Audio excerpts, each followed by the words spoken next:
Welcome to BioCard. आज का जो हमारा टॉपिक है वो है रिप्रोडक्शन इन पैरामीशियम।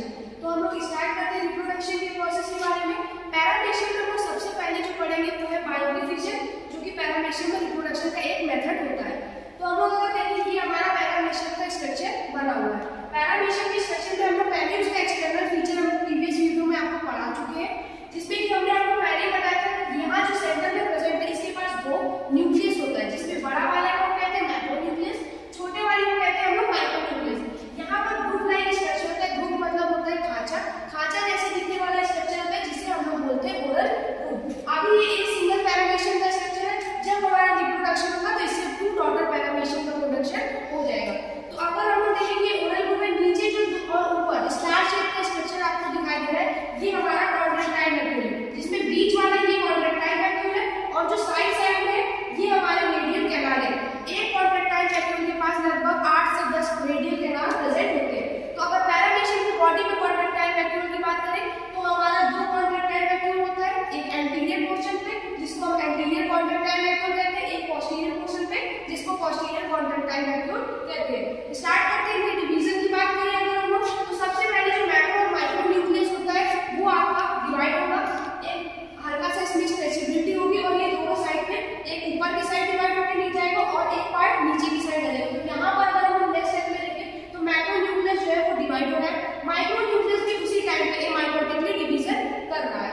इसके बाद जो साथ साथ अगर हम लोग देखें तो इसमें जो ओरल ग्रुप था, जो यहाँ पर हमको ओरल ग्रुप पूरी तरह से क्लियरली विजिबल हो रहा था, दिखाई दे रहा था, इसमें ओरल ग्रुप धीरे धीरे डिसअपीयर होने लगा है। इसके बाद नेक्स्ट स्टेप में हम लोग जाएंगे कि जो हमारा मैक्रो और माइक्रो न्यूक्लियस है वो और ज्यादा इलॉन्गेट हो चुका है डिवीजन की वजह से, और जो हमारा ऊपर एक कॉन्ट्रैक्टाइल वैक्यूल है नीचे एक कॉन्ट्रैक्टाइल वैक्यूल, अब इनके बीच में हमारा सेप्टम का फॉर्मेशन होने लगेगा। जब हमारा सेप्टम फॉर्मेशन होने से पहले एक ऊपर की तरफ नया ओरल ग्रुप का फॉर्मेशन हो रहा है, नीचे की तरफ भी एक नए ओरल ग्रुप का फॉर्मेशन हो रहा है। ये जो डिवीजन है ट्रांसवर्सली चल रहा है, इसलिए इसको हम लोग ट्रांसवर्स बाइंडिंग फिजन कहते हैं। इसके बाद अगर नेक्स्ट स्टेप में देखें तो मैक्रो और माइक्रो न्यूक्लियस जो यहाँ पर डिवाइड हो रहा था वो अब पूरी तरीके से डिवाइड हो चुका है। ऊपर भी एक मैक्रो न्यूक्लियस और एक माइक्रो न्यूक्लियस मिल गया है, नीचे भी एक मैक्रो न्यूक्लियस और एक माइक्रो न्यूक्लियस मिल गया है। ओरल ग्रुप रीफॉर्म हो गए, यहाँ पे ये न्यू ओरल ग्रुप फॉर्म हुआ, ये भी न्यू ओरल ग्रुप फॉर्म हो गया है। इसके साथ ही अगर हम देखें तो यहाँ पर हमारा ऊपर वाले पोर्शन में आपका एंटीरियर कॉन्ट्रैक्टाइल वैक्यूल जा रहा था, लेकिन नीचे के लिए जब सेप्टम बन रहा था तो नीचे इसके पास पोस्टीरियर कॉन्ट्रैक्टाइल वैक्यूल नहीं था, लेकिन अब नेक्स्ट स्टेप में आपका एक एंटीरियर भी बन गया और पोस्टीरियर वाला नया फॉर्मेशन हुआ। एंटीरियर पहले वाला ही था, पेरेंट सेल वाला ही था, लेकिन जो पोस्टीरियर कॉन्ट्रैक्टाइल वैक्यूल है आपका ये न्यू फॉर्म हुआ है। दूसरे वाले पार्ट में भी देखें तो दूसरे वाले पार्ट में पोस्टीरियर कॉन्ट्रैक्टाइल वैक्यूल पहले से था, एंटीरियर वाला रिफॉर्म हुआ है। तो ये जो आपका एक नीचे पोस्टीरियर और एक ऊपर एंटीरियर वाला, ये दोनों न्यू कॉन्ट्रैक्टाइल वैक्यूल फॉर्म हुए हैं। इसके अलावा ओरल ग्रुप सेपरेट हो चुका है, इनके बीच में अगर एक सेप्टम बनी हुई है, ये सेप्टम से नेक्स्ट स्टेप में अब ये 2 डॉटर पैरामीशियम में डिवाइड हो जाएंगे। तो ये आपका एक सिंगल पैरामीशियम से ये पैरेंट पैरामीशियम कह सकते हैं, और वो जो दोनों पैरामीशियम बना है वो आपके दोनों डॉटर पैरामीशियम बन गए। तो ये जो मेथड होता है रिप्रोडक्शन का, इसको हम लोग कहते हैं बाइनरी फिजन। और बाइनरी फिजन हमारे 2 तरीके से हो सकता है, एक तो लॉन्गिट्यूडनल बाइनरी फिजन हो सकता है, दूसरा हमारा ट्रांसवर्स बाइनरी फिजन हो सकता है।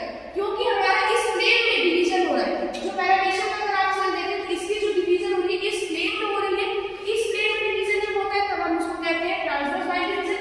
जब आपका डिवीजन इस तरीके से होता है, सीधा प्लेन में होता है एक्सिस पे, तब हम उसको कहते हैं लॉन्गिट्यूडनल डिवीजन।